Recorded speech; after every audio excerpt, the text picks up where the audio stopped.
sabay na na-dismiss ang magkabady sa serbisyo na si Alim at si Roa. Sabihin na nating nakagawa sila ng hindi maganda, kaya sila sabay na na-dismiss. Si Alim ay tubong Mindanao, habang si Roa ay taga Visayas. Nang mga panahon na yon, umalis na sila sa kampo at umuwi sa kani-kanilang mahal sa buhay. Uy! Tama ba tong nakikita ko? Roa! Ikaw nga! Kamusta naman sa Mindanao? Huwag mo nga akong anuhin dyan, Johnny. Oh, init yata ng ulo mo ah. Bakit? May kasalanan ba ako sa'yo? Wala naman, Johnny. Ayoko lang munang makipag-usap. Tsaka hindi ko gusto yung bungad na tanong mo. Ganun ba? Laki ng bag natin ah. Mukhang nag-alsabalutan ka na Roa. Alam mo, Johnny, mas maganda siguro sa bahay na lang tayo magkwentuhan. Napapagod na kasi ako eh. Napapagod ba'y kagaya mo? Malabo yun. Di ba nga? Aakit kayo sa bundok na mahigit 50 kilos ang dala nyo.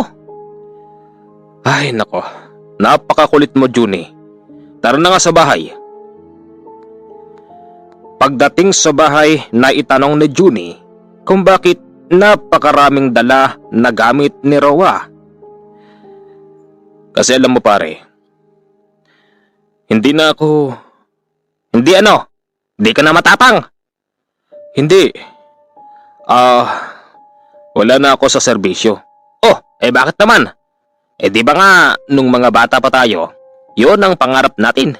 Kaya lang ikaw ngayon, naabot mo na.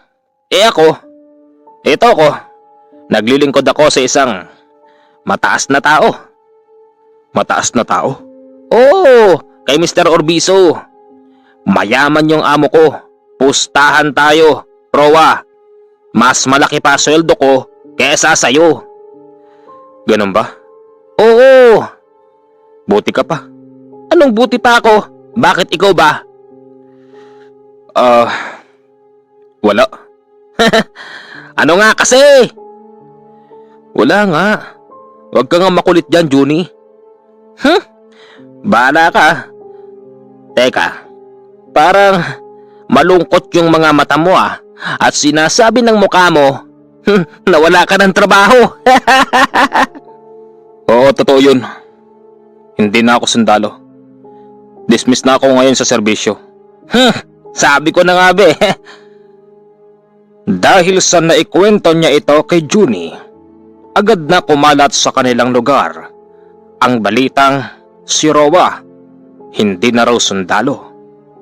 Nabalitaan ito ng dating nakalaban ni Roa na sisiga-siga sa kanilang barangay. Makalipas ang 2 araw, yung siga sa kanilang barangay ay pinuntahan si Roa. Oy! Balita ko hindi ka na raw sundalo ngayon, Roa. Ngayon mo ilabas ang tapang mo. Ngayon na! Babawi ako sa'yo. Baka akala mo nakakalimutan ko na yung ginawa mo sa akin. Ay, nako. Umalis ka nga rito sa harap ng bahay namin. Oo. Dismiss na ako. Pero wag mong kakalimutan. Ang skill ko at abilidad ay nasa sakin pa rin. Ano ba talagang gusto mong patunayan, ha? Ang gusto kong patunayan kung talaga bang matibay ka. Matapang ka lang noon, Roa. Dahil meron kang bakal sa tagliran at meron kang matibay na tinutungtungan. Subukan natin ngayon. Ngayong wala ka ng bakal at wala ka ng tinutungtungan. Ano? Ayaw nang patulan ni Roa si Digno. Ayon nga sa kanya, lipas na siya sa mga ganong gawain. Kaya lang, sadya siyang pinipilit ni Digno.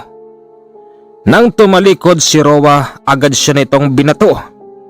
Nasaktan si Roa sa bato na yun, kaya't hindi niya napigilan ang kanyang sarili nang sugurin nito si Digno.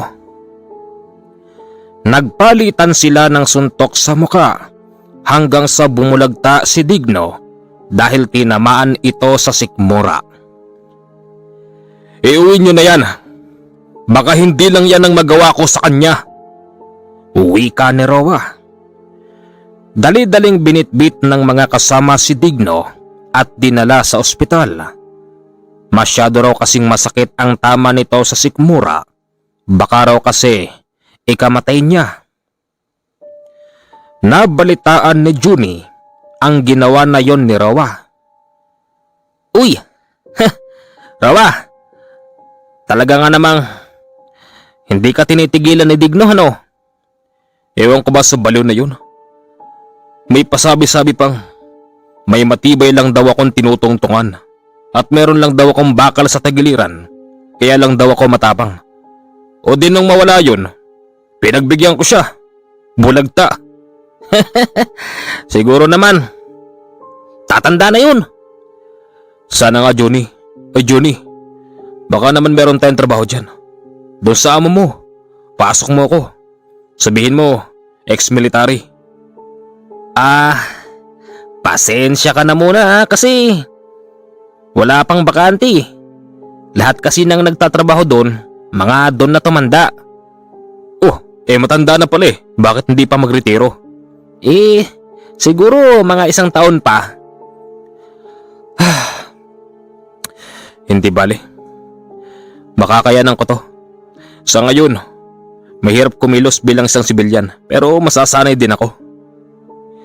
Sa kabilang banda naman si Alim, hindi maganda ang kanyang pinagdaanan dahil sa nakatikim ito ng pangungutya mula sa kanyang mga kamag-anakan. Sige, asarin niyo ko. Magagaling lang naman kayo pag kayo may kailangan.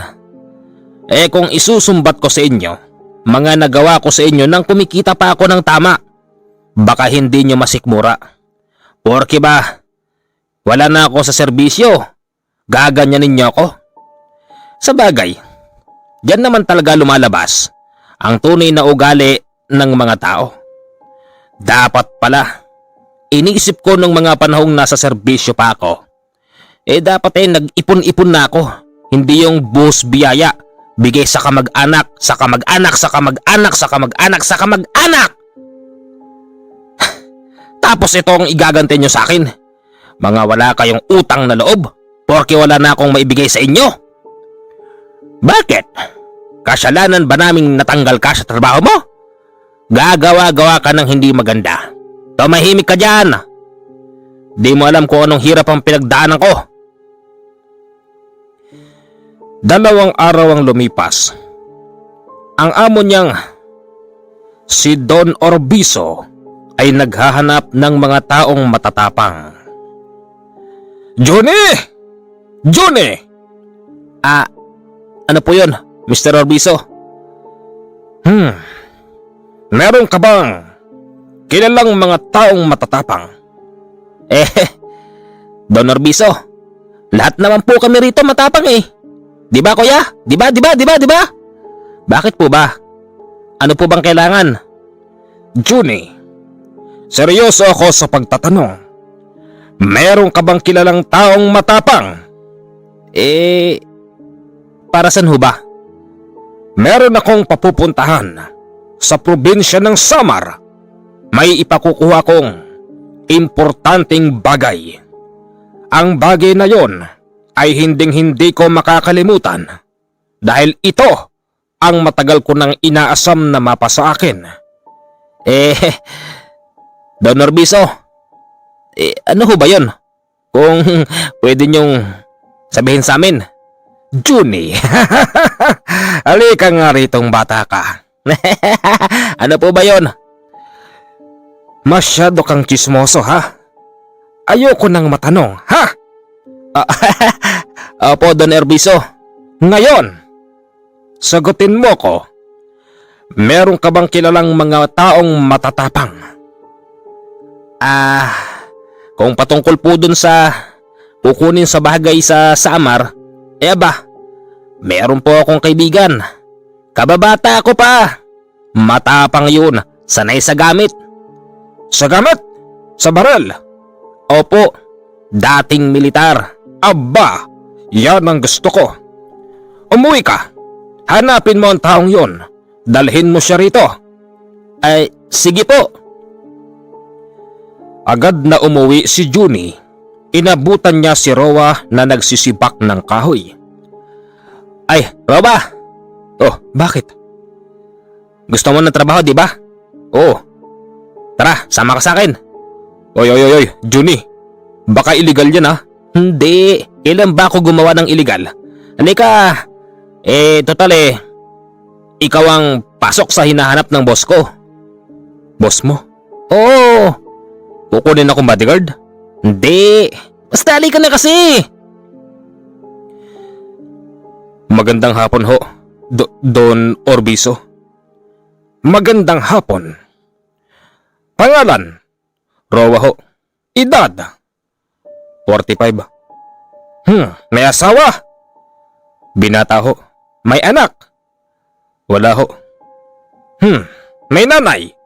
Meron ho. May tatay? Wala na ho. Nangabilang bahay. Kung sakali bang ikaw ay kukunin ko para magtrabaho sa akin, sino ang mag-aalala sa'yo? Nanay mo? Bakit ho ba? Parang napakalalim ho yata ng ibig ninyong sabihin. Patayin ho ba trabaho dito?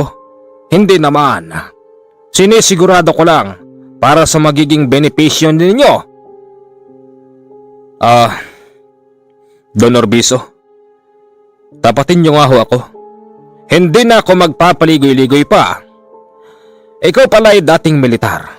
Na-dismiss sa serbisyo dahil nakagawa ng hindi maganda. Gusto ko pagkatao mo. Yan ang hinahanap ko. Alam mo, Rowa, naghahanap ako ng 2 taong matapang yung pwedeng pumunta sa probinsya ng Samar. Meron lang akong ipakukuha na mga mahalagang bagay na noon ko pa pinapangarap. Meron ka bang pwedeng i-rekomenda kahit yung mga dati mong kasamahan? Meron po, pero nasa banda ng Mindanao. Ganon, papuntahin mo rito. Nako, Don Orbiso, pupuntahan ko pa siya ron para lang papuntahin dito. Walang problema, bibigyan kita ng pera. Ngayon din, puntahan mo siya. Oho. Yun ding oras na yun, nagtungo si Rowa sa Mindanao. Inabutan niya si Alim na kasalukuyang umiinom. Alim? Buddy? Buddy? Oh, teka, anong ginagawa mo rito, buddy? Ikaw nga, buddy, namiss kita. Buddy, ba't ka naman umiinom? Siguro hindi mo pa rin matanggap na wala na tayo sa trabaho. Hindi yung buddy. Ang kinasasama ng loob ko, yung mga kamag-anak kong mabangong-mabango sa akin noon. Nung kumikita pa tayo. Ngayon, tinatakwil na ako, buddy. Ganun naman talaga tao, buddy. May mga ugaling hindi natin maintindihan. Siya nga pala, buddy, ba't ba nandito ka? May trabaho ka na ba, buddy? Wala pa eh. Teka, meron ba sa'yo? Buddy, may pagkakaperahan. Ano yun? Oy, buddy, baka masamain ha. Huwag mo sabihing pumasok ka na sa illegal. Nako, mahirap gamitin yung skill natin bilang sundalo. Buddy, kailan ba natin ginawa yun? Ina-dismiss nga tayo sa serbisyo nang wala naman tayong kasalanan eh. Kasalanan ng iba sa atin napunta. Palibhasa, palakasan. Ano ba kasing trabaho yan, buddy? Buddy, doon sa amin sa Visayas, yung amo ng kaibigan ko naghahanap ng 2 taong matapang. Palagay ko, buddy, tayong 2 na yung hinahanap noon. Ganon? Bakit daw? Buddy, may ipakukuha raw na importanteng gamit sa Samar. Samar? Teka, di ba nadistino ka na ron? Oo, mga ano yun 1985? O tama, Ano raw kukunin doon? Hindi sinabi buddy eh. Pero kung ano man yun, wala na sa akin yun. Hindi naman siguro illegal yun. Basta pag nakuha natin yun buddy, tiyak na makakapagpatayo na tayo ng bahay. Makakapag-asawa na rin tayo. O sige tara, sama ko. Magandang umaga ho, Don Orbiso. Siya ho ang kabady ko dati sa serbisyo. Don Serbisyo? Alim nga ho pala. Una sa lahat, Don Orbiso, hindi serbisyo. Magkatunog ho kasi eh. Boss! May ipapatrabaho daw po kayo. Meron. Importante ang ipakukuha kong gamit sa banda ng Samar. Ganito. Johnny! Halika. Sabihin mo sa kanila kung saan matatagpuan ang gamit na ipinakukuha ko. Apo. Kayong dalawa, makinig kayo. Ito ang mapa. Diyan sa gitna, nandyan ang importanteng bagay. Ito, kung nakikita nyo tong medyo patatsulok, yan ay barangay na maliit na unan yung daraanan. Itong berde, kabundukan at kagubatan. Pag may nakita kayong pula, lawa yan. Ibig sabihin ng pula, danger. Kailangan nyong umiwas. Meron kasing nakatira dyan eh. Lawa? Ano nakatira, buhaya? Sawa? Maaaring ganon. Basta iwasan ninyo para sa inyong buhay. Pag naiwasan nyo yung lawa, syempre kakaliwa kayo o kakanan. Paglampas dyan, merong kubo. Iwasan nyo yung nakatira doon. Tapos, bago nyo marating yung gitna, medyo may pagsubok. Alam namin ni boss, bilang mga dating sundalo, kayang-kaya nyo yun. Oo naman. Boss, meron ho ba kaming gamit dyan? Meron. Importante na ang gamit na ito'y magamit nyo ron. Paano ho kung mahuli sa amin sa checkpoint? Walang problema. Sa akin nakapangalan ng mga baril na yan. Kayo ho bahala.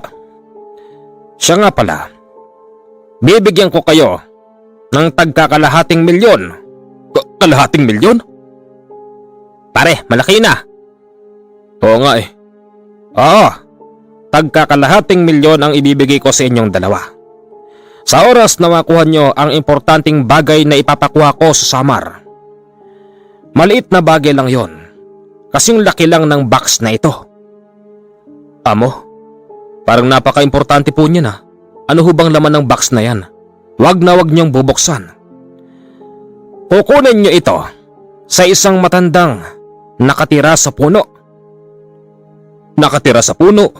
Meron ho bang ganon? Meron. Sabihin niyo sa kanya, ipaalala niyo sa kanya ang pangalan ni Don Orbiso. Sabihin niyong pinakukuha ko na ang bagay na yon.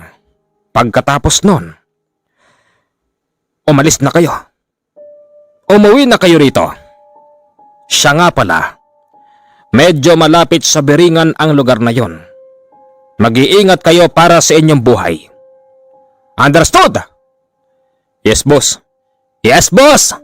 Sige, magpahinga na kayo. Bukas, lumakad na kayo. Oho, amo. Doon sila pinatuloy nung araw na yun. Nagkaroon tuloy sila ng oras para uminom at kasama si Juni. Doon sila nakapwesto sa likod ng bahay. Malawak pa kasi ang bakuran ni Don Orbiso. Hoy Juni. Ano yun? Nagsasabi ba ng totoo yung amo mo? Baka mamaya gamitin lang kami nun eh. Baka mamaya yung tagkalahating milyon na ibibigay sa amin ni Buddy, hindi magkatotoo. Rawa, ang amo ko, talaga namang tao makipag-usap. Sabihin nyo lang sa kanya.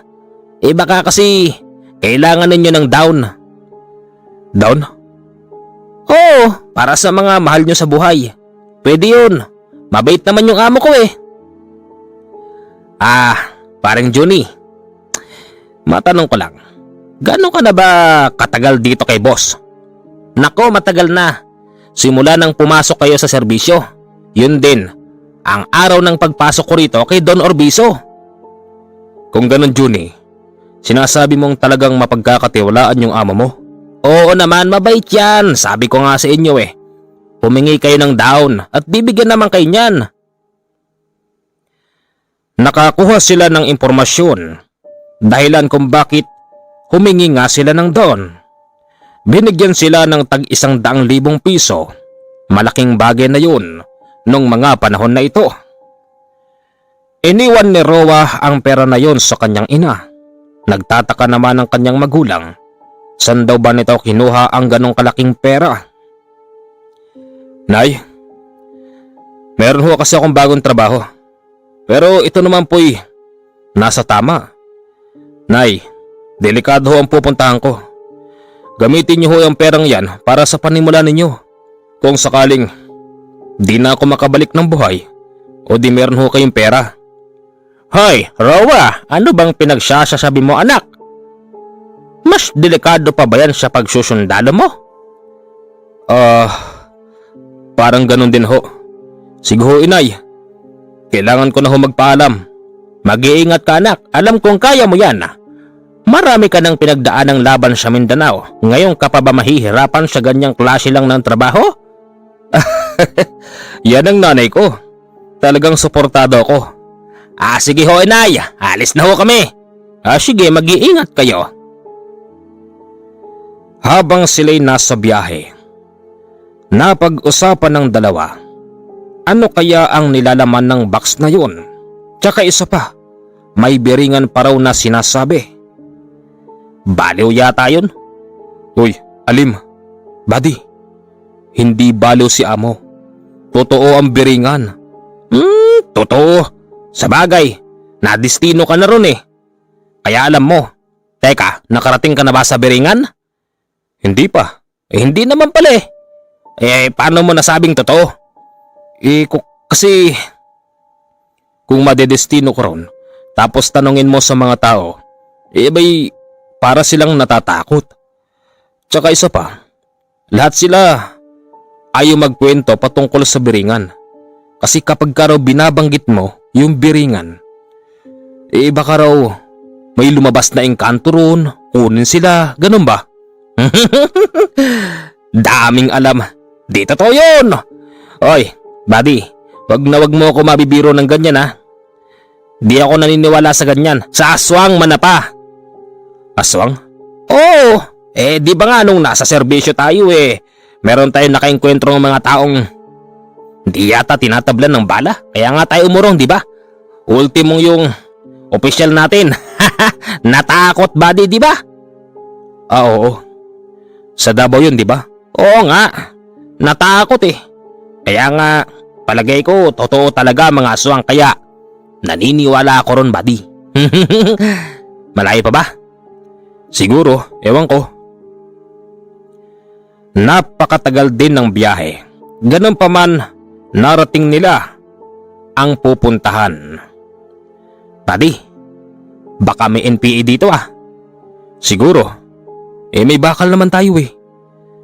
Buddy. Buddy. Walang kabakas-bakas ah. Ibig sabihin, wala pang nakarating dito. Tama. Ano pa inaantay? Tara!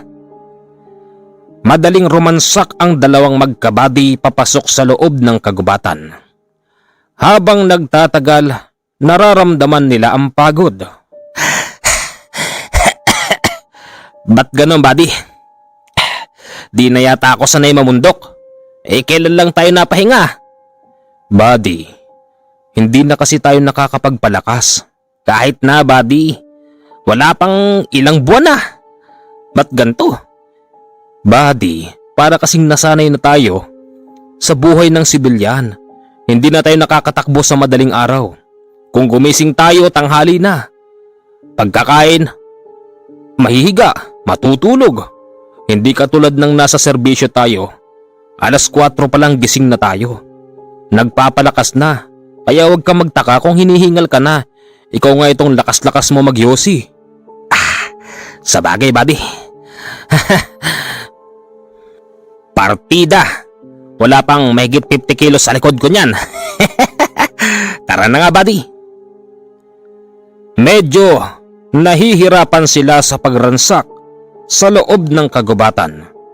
Parehas silang nakaramdam ng napakabigat na karamdaman na animoy ang lugar na yun ay merong dinadalang napakabigat na problema at animoy sa likod ng kadiliman ng kagubatan ay merong itinatagong nakakatakot na halimaw.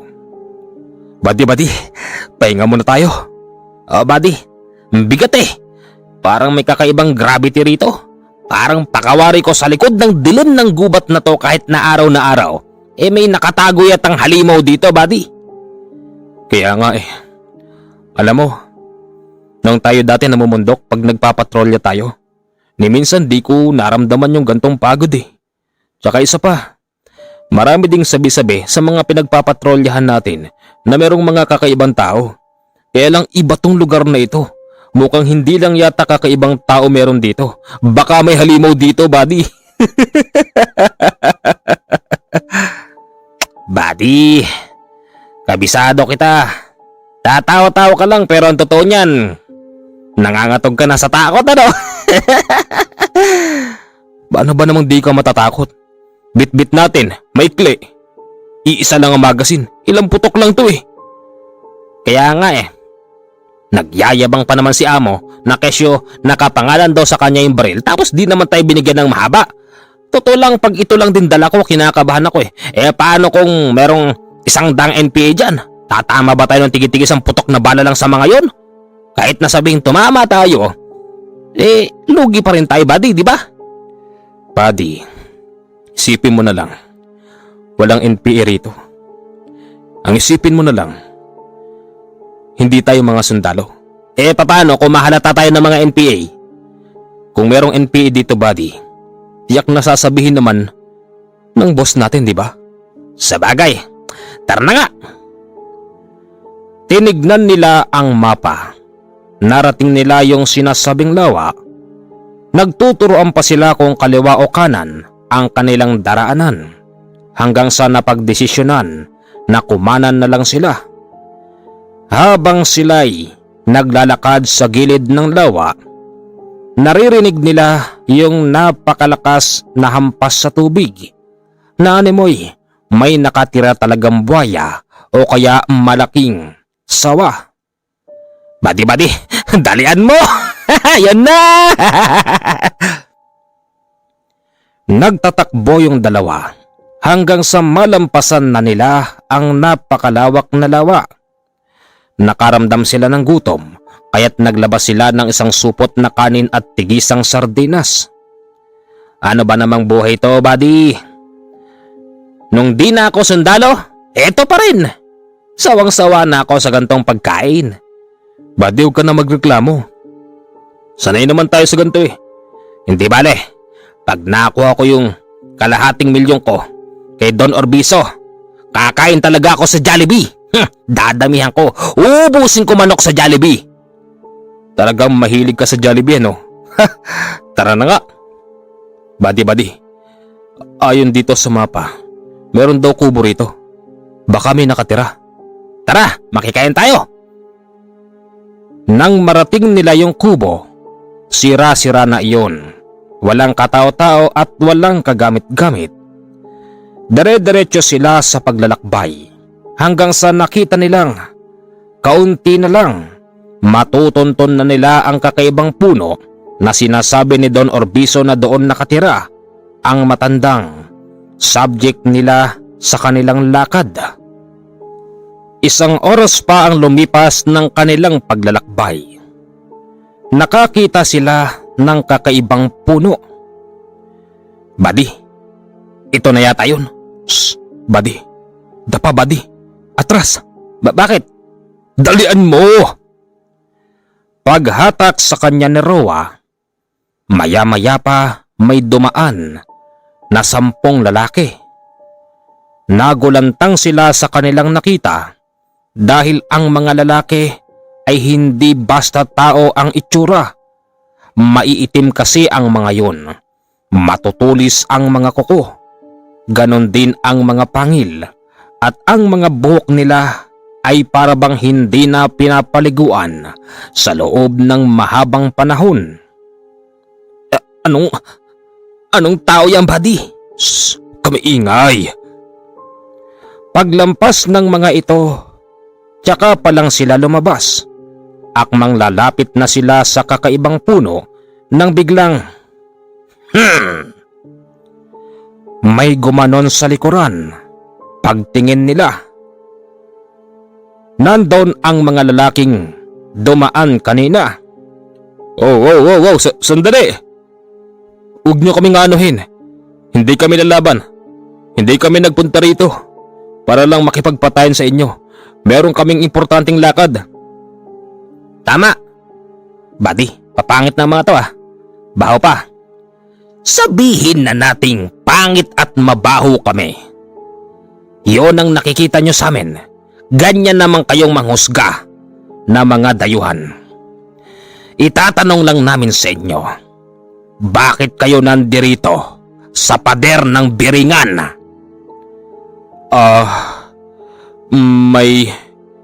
May pupuntahan kami. Saan? Sa Biringan? Teka, anong pader ng Biringan ang sinasabi mo? Sa kabila niyan, sakop na yan ng Biringan. At kami ang nagsisilbing tagapagbantay dito. Ano? Tagapagbantay? Maya-maya pa, may lumabas na kakaibang tao sa bandang kaliwa. Nang walang ano-ano'y, sinugod ito ng mga lalaking maiitim at kanilang pinagtulong-tulungan. Hindi nila maintindihan ano bang nangyayari. Ganon pa man, ginawa nila itong pagkakataon para pumunta sa kakaibang puno dahil kanina nakita nilang may nakasilip na matandang lalaki. Tapo! Mama! Sino kayo? Anong ginagawa nyo rito? Mama, papasukin niyo ho kami. May mga aswang ho sa labas eh. Huwag kayong matakot sa kanila. Pasok! Mama, pinapunta ho kasi kami rito ni Don Orbizo. Meron daw hong ipinakukuha sa inyo na maliit na bagay. Yung kwadrado.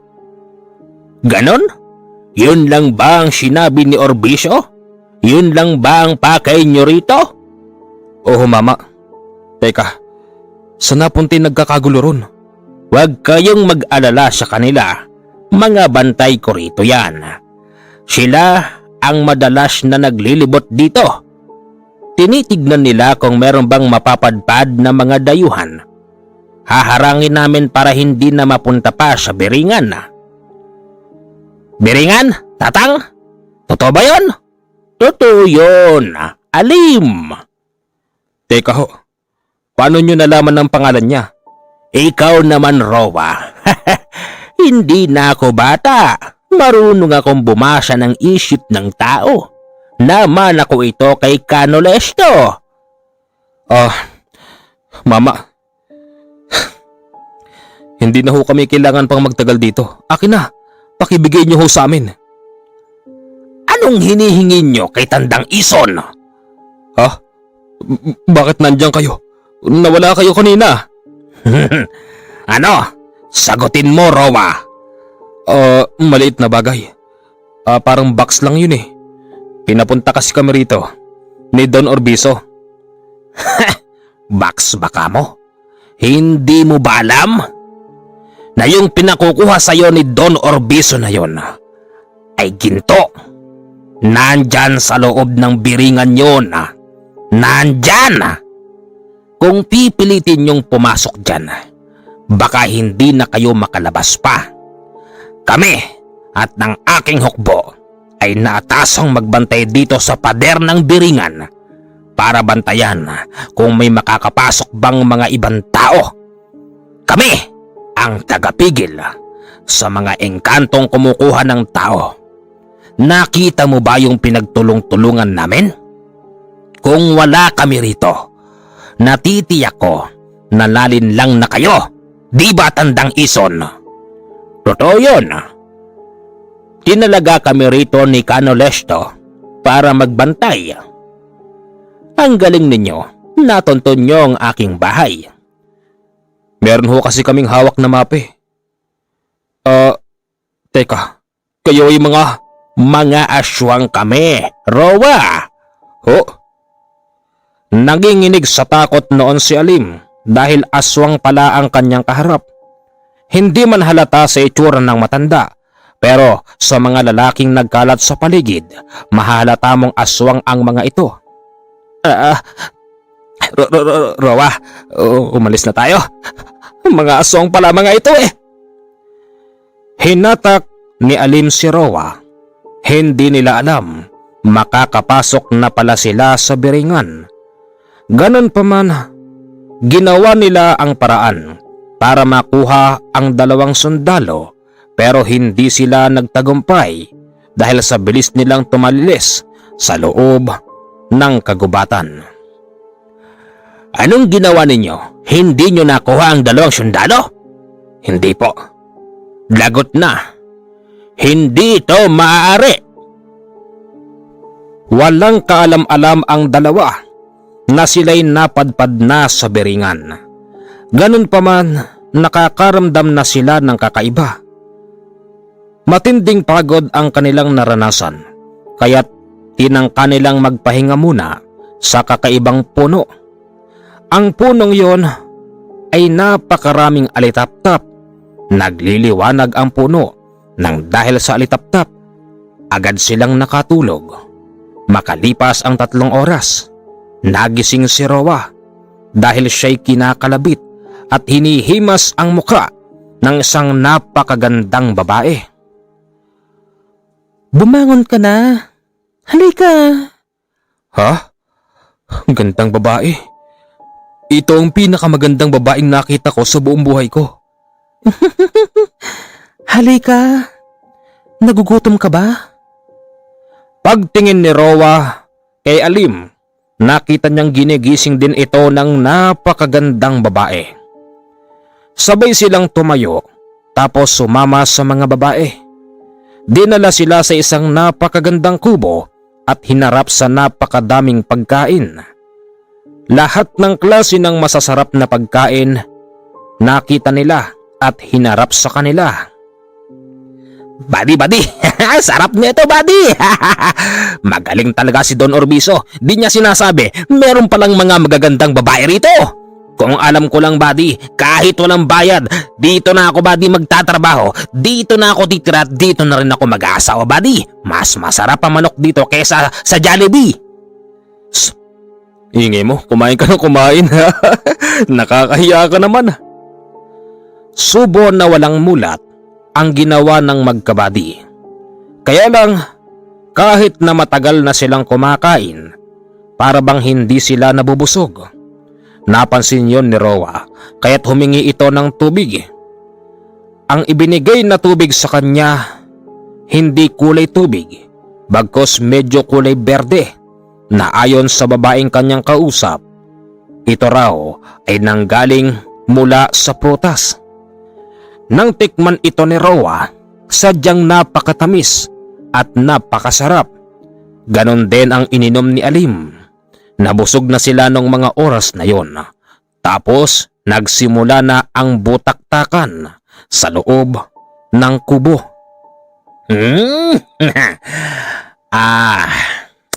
Di ko alam pangalan mo pero di na importante yun.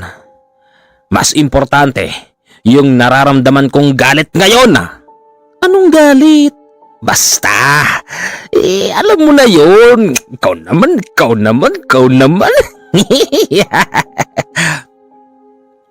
Dinapa ni Alim ang babaeng katabi nito at simulan na ang laban.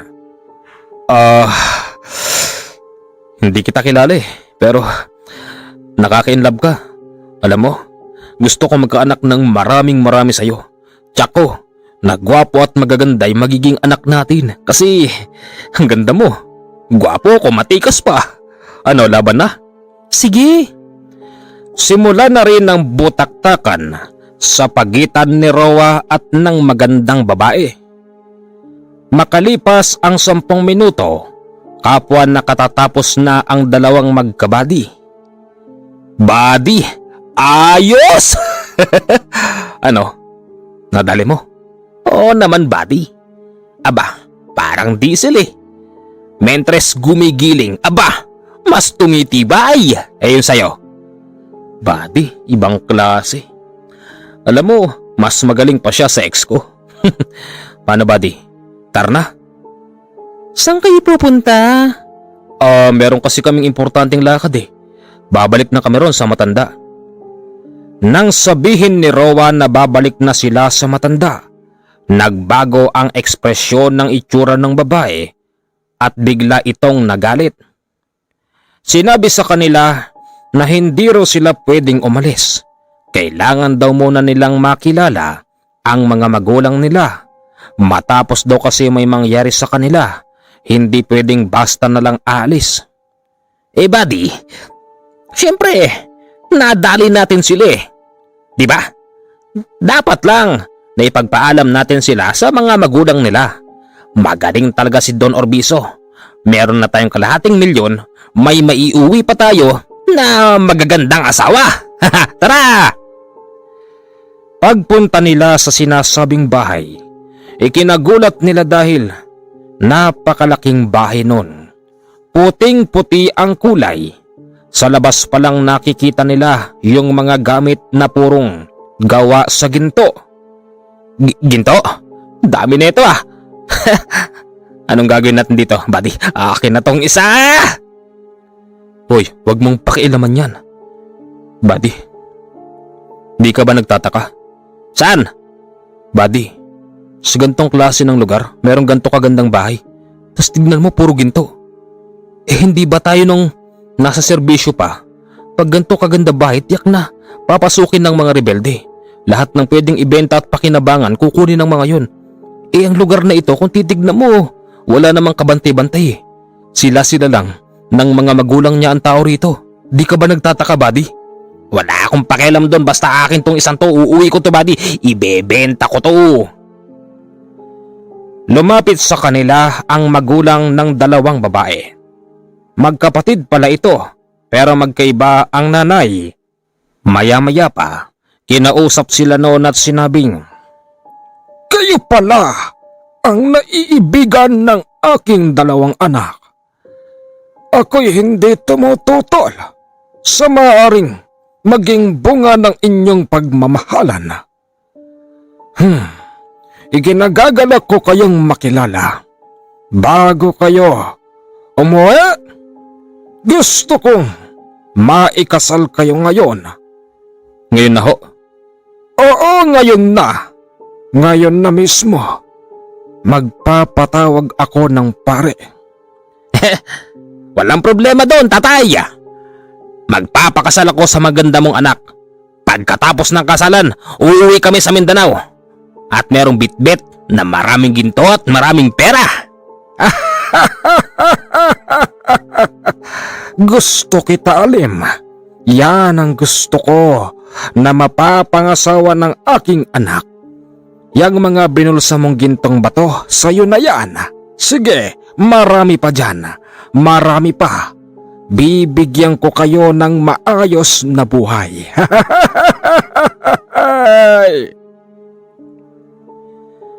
May dumating na pare. Nakasuot ito ng purong itim. Ipinagtaka ng dalawa dahil may mga kasama ang pare na mga kakaibang sakristan. Mga nakaitim din ang mga ito. Kaya lang may mga taklob sa ulo. Yung isa rito napansin niyang walang mata, tapos walang ilong. Meron naman itong mga ipin pero wala siyang muka. Buddy, weirdo ah. Totoo ba to? Tinatawagan ang ikakasal dito sa harapan. Buddy, tawag na tayo. Teka, buddy. Kinakabahan ako, walang mukha yung isa eh. Ako rin eh.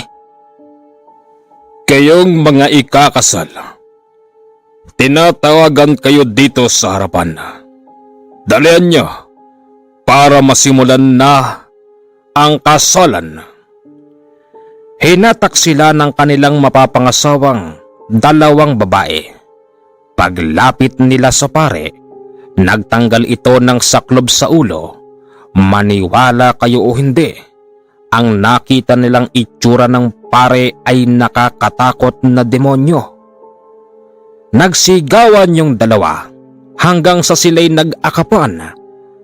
Binunot nila ang kanilang baril at gusto nilang putukan ang pare. Kaya lang, hindi pumutok. Nang tanggalin nila ang magasin, wala nang bala. Bagkus, mga abo ang nasa loob ng magasin. Buddy, umalis na tayo rito! Nagtatakbo silang dalawa hanggang sa tinugis sila ng mga sakristan na nakaitim. Maya-maya pa, hindi lang mga sakristan ang sumusugod sa kanila. Marami pa at nag-iba-iba ng anyo.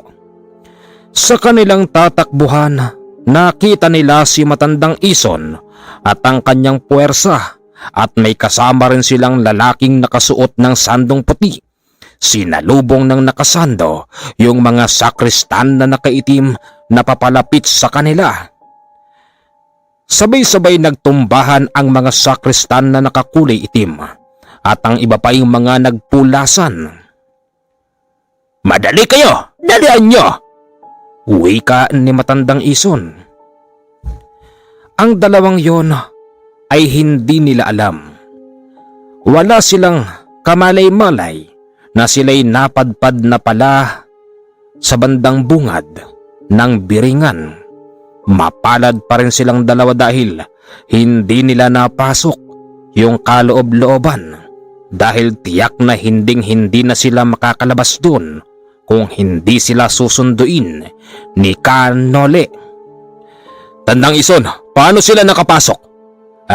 Kanole, matitigas kasi mga ulo ng mga ito.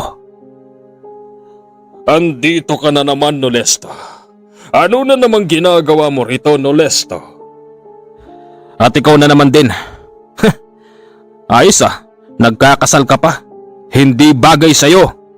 Ibalik mo ay dati mong itsura. Binalik nito ang tunay nitong itsura. Ang pagkakakita dito ng dalawang magkaibigang sundalo na yung nagkakasal sa kanila ay malaking tao.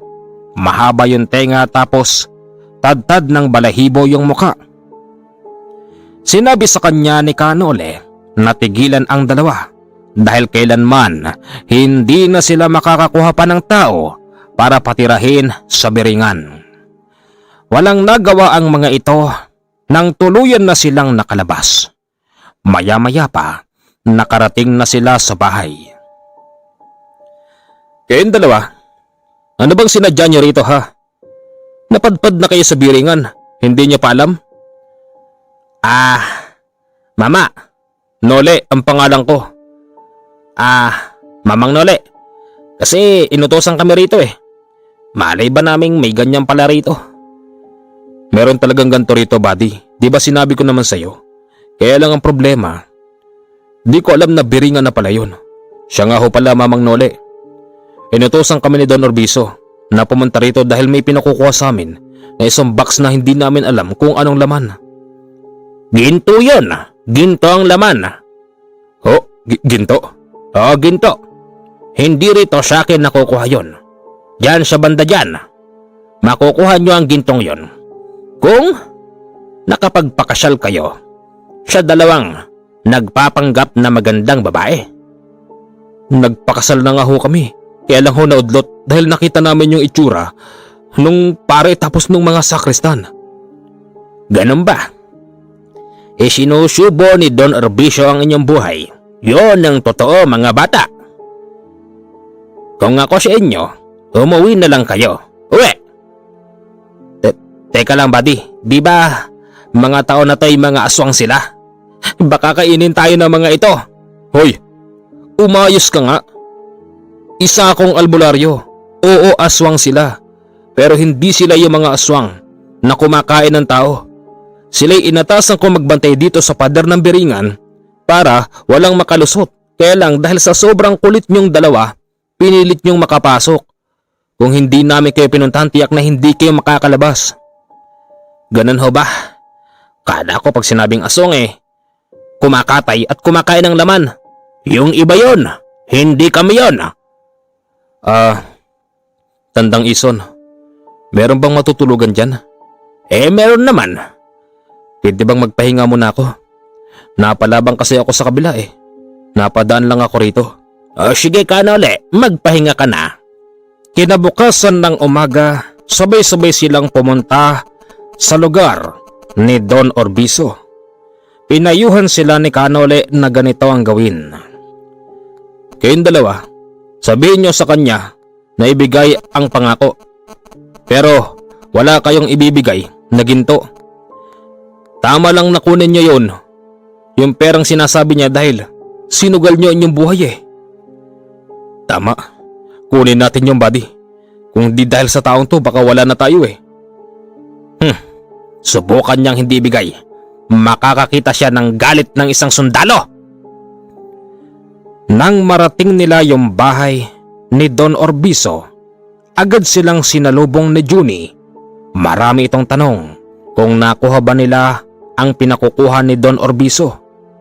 Dahil sa nainis noon si Roa, sinapok nito si Juni tapos tinadyakan bilang pagpapakita na wala silang nakuha at bilang pagpapakita na sila'y galit na galit.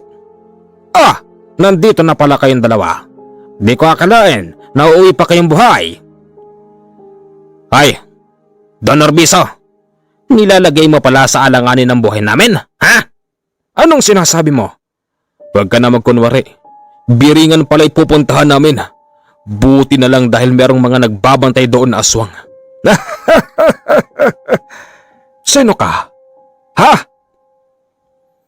Isa akong albularyo. Siya nagligtas sa amin. Ibigay mo sa amin, Don Orbizo, yung para sa amin. Ibigay mo! Kung hindi, makakatikim ka ng tunay na galit ng dating sundalo. Kung noon, alanganin akong pumatay. Ngayon, papatay na ako. Wala nang human rights sa akin ngayon. Hindi nagdalawang isip si Don Orbizo na ilabas ang tagkalahating milyon para sa kanilang dalawa. Dahilan kung bakit sila tuluyan nang nakaalis sa bahay. Ikaw, albularyo, ano pang tinatayo-tayo mo rito? Alis na! O wag mo sabihin na gusto mo rin ng kalahating milyon? Don Orbizo, aminin mo nga sa akin. Kapatid ka ni Tandang Ison, di ba? Di ba? Kaya nga't pinapunta mo yung dalawang yun para makuha yung susi. Yung totoo. Oo. Kapatid ko siya. Kung ganun, aswang ka rin. Tama. Pero ko yung aswang na nagpapakatino. Nagpapakatino? Paano?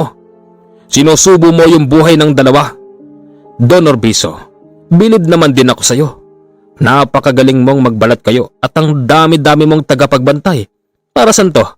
Para sugurin ka ng mga nakalaban mo? Ganun ba? O ikaw ang susugod?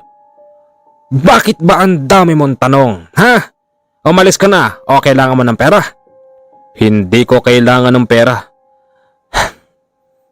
Malaman ko lang na gumawa ka ng hindi maganda. Ako ang tatapos sa'yo, Don Orbizo. Marami ka pang sinasabi. Alis na! Alis! Aalis na sana si Kanole nang kanyang maramdaman sa likod ng bahay ay parang may kakaiba. Itinago niya ang kanyang presensya at umikot siya sa likuran. Dito niya nakita yung nagkunwaring pare na magkakasal sa dalawang sundalo. Anong ginagawa rito nun? Teka, si Don Orbizo na. Ano nangyari? Bakit hindi nyo nakuha ang aking alay? Dahil may nakialam. Sinole, ang taong pabalik-balik sa Biringan. Nandirito ba siya? Nararamdaman ko siya. Umalis na. Diyan siya dumaan. Baka nasa lubong kayo. Ganun ba? Saan ang bahay ng dalawang regalo mo sa amin? Huwag mo na ngayon.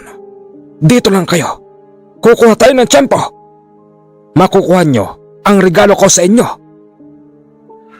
Nalaman ni Canole ang masamang balak ni Don Orbizo. Ang totoo pala noon, ang dalawang sundalong sinadyang mapadpad sa Beringan ay regalo pala sa mga engkanto roon. Pasalamat talaga sila dahil meron siyang kapanalig na isang gabunan at meron itong mga kasama na siyang nagbabantay sa lugar na yun. Pinuntahan ni Canole ang bahay ni Rowa. Agad niyang sinabi rito ang masamang plano. Rowa, kayo pala yung regalo ni Don Orbizo sa mga engkanto roon. Ano? Teka, Mamang Albularyo, totoo ba yan? Oo, narinig ko. Ngayon nandirito sila. Humanda kayo. Baka mamaya makapasok sila rito nang hindi nyo nararamdaman. Teka, di ko pa nga naano tong kalahating milyon eh. May kalaban na naman. Mamaya na yan. Kakain muna ako sa Jollibee. Pare, buddy. Papatayin nila tayo. Jollibee pa iniisip mo. Buddy. Siyempre. Kaya nga ako nagpakahirap eh. Pumasok tayo sa Beringan. Ngayon nakuha natin tong kalahating milyon. Kakain ako ng marami sa Jollibee.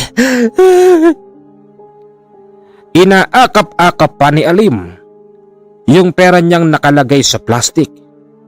Sobra hirap nga naman kasi ng kanyang pinagdaanan, kaya nga't gusto niyang kumain ng manok sa Jollibee. Maya-maya pa, sinalubong na sila ng grupo ng mga engkanto na nanggaling sa bahay ni Don Orbizo. Si Juni nung mga oras na yon, hindi nila kasama. Don Orbizo, ano to? Pasensya na kayo. Oo, binayaran ko ang inyong buhay, kaya't nararapat lang din na sumama kayo sa kanila dahil kayo ang regalo ko. Iba ka rin eh, no, Don Orbizo? Nilalagay mo pala sa alanganin buhay namin. Katulad ng sinabi ko sa'yo, matitikman mo ang galit ng isang dating sundalo. Bumunot ito ng baril at pinagbabaril si Don Orbizo. Dahil sa ito'y isang gabunan, hindi siya basta tinablan. Yung mga kasama ni Don Orbizo ay mga nakatayo lang. Tila ba nag-aantay ito ng pagkakataon na malingat yung dalawa para sila'y kuhanin. Yun naman ang inaabatan ni Canole. Baka kasi kunin sila ng mga engkanto hanggang sa naubusan ng bala ang dalawang dating sundalo. Sa galit ng dalaway, kumuha sila ng matatabang kahoy at pinaghahampas si Don Orbizo. Tama na, Don Orbizo. Magkaiba talaga kayo ng katwiran ng iyong kapatid. O tama! Ako. Magkaiba kami. Naniniwala ako na nasa tama ako. Alam mo ba na yung mga engkantong yan ang nagbigay sa akin ng yaman? Yan ang totoo at nagbibigay lang din ako ng gantimpala sa kanila at ang dalawang yan ang aking regalo. Kung ang kapatid ko Nolesto ay nagawa mong utuin, pwes iba ko, ibahin mo ko. Ganon? Ngayong alam ko na ang tunay mong kulay. Hindi ako manghihinayang. Gagawin kitang abo. Tinamaan ito ng sibat na nagliliyab na may halong bolta-bultahing kuryente. Hindi yun napansin ni Don Orbizo. Nang ito'y maging abo, kasabay nun ang paglaho ng mga engkanto na nag-aantay lang sa paligid. Nagtawanan yung dalawa at tuwang-tuwa silang nanalo raw sila sa laban. Okay yung dalawa. Malaya na kayo. Mamang Nolesto, hindi ho namin alam kung paano kami magpapasalamat sa inyo eh. Siguro mas mainam na maghati-hati na lang tayo sa pera. Naku, hindi na Rowa. Hindi ko kailangan ng pera. Sige na, total wala naman kayong benepisyo. Mas mainam pang sa inyo na yan. Yan na yung pinakabayad nyo sa loob ng mahabang panahon. O paano? Alis na ako. Salamat ho, Mamang Nolesto. Mwah! Makakakain na ako sa Jollibee! Isang maulan na gabi po sa inyong lahat. Nag-iingat po tayo dahil may bagyo. Maraming salamat and good night.